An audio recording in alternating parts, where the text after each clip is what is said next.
In Pakistan, many believe solar panels alone can make a building net zero. But the truth is, net zero goes far beyond solar. It means balancing every energy demand, from lighting and appliances to elevators and plug loads, nearly a quarter of our building's use. The biggest culprit is cooling and heating, often 40 to 50% of energy. With uninsulated roofs and leaky windows, we waste money, fuel CO2 emissions, and lose comfort. Hot water from geysers and boilers quietly adds thousands of units every year. Even ventilation, cooking, and industrial processes matter. Every sector has a role to play. The solutions are practical and self-sustaining.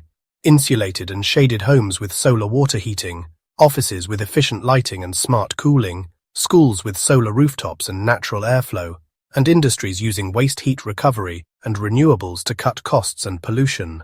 Nature-based design makes buildings resilient.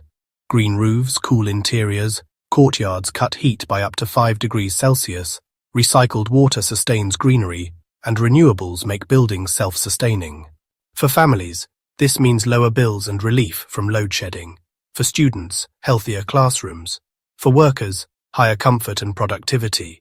And for Pakistan, cleaner air, reduced CO2, and a sustainable future. Net zero isn't just about solar.